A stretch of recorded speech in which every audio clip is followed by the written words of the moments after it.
సరే అమ్మా, నేను వెళ్ళొస్తాను. వస్తాను. ఓ నో, మన నెల్లూరు పెద్దమ్మ ఫోన్ చేస్తుండది.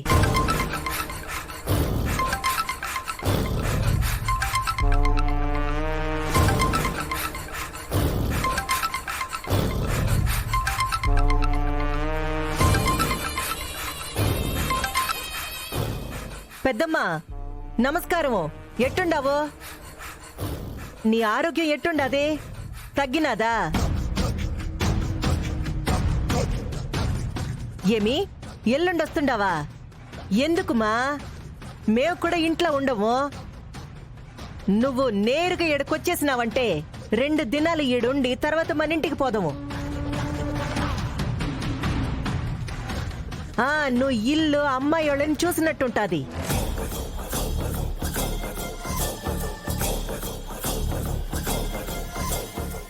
అట్నే పెద్దమ్మా, నేను అడ్రస్ పంపిస్తానులే. ఉంటాను.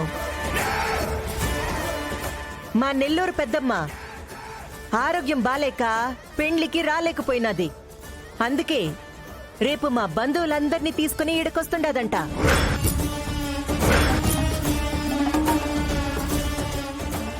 ఇదిగో, ఆవిడ మా మాదిరి కాదు.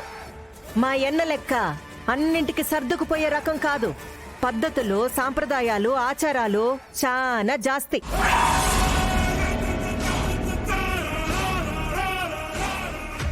మా పెద్దమ్మకి మేమెవ్వరం ఎదురు చెప్పలేమో. మేమేంది, మా ఎన్నే ఎదురు చెప్పలేడు. ఆవిడ మాట అంటే మాకు శాసనం. భద్రంగా చూసుకోవాలా. ఆమెకు నచ్చినాదా నెత్తిన పెట్టుకుంటాది. పొరపాటు చేసినావా మళ్ళా దగ్గర కూడా రానీదు.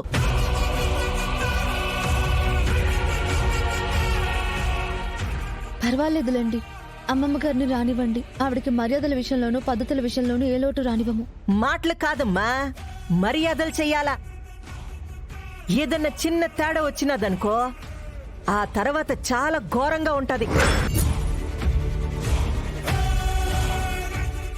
ఒకవేళ నువ్వు కానీ మీ అక్క కానీ మా పెద్దమ్మకి నచ్చలేదనుకో, మీ అక్కని శాశ్వతంగా మా ఇంట్లోనే పెట్టేసుకుంటాది.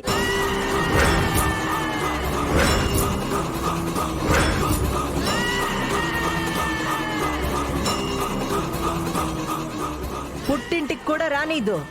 మీరొస్తానన్నా మా ఇంటికి రానీదు. ఎందుకమ్మా అలా వాళ్ళందరినీ ఎక్కువ భయపెడుతున్నావు? వాళ్ళు బాగానే చూసుకుంటారు.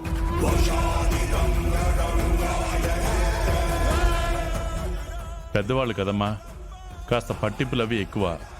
అలా అని మరీ ఇబ్బంది పెట్టే మనిషి అయితే కాదు. మీరేం భయపడకండి.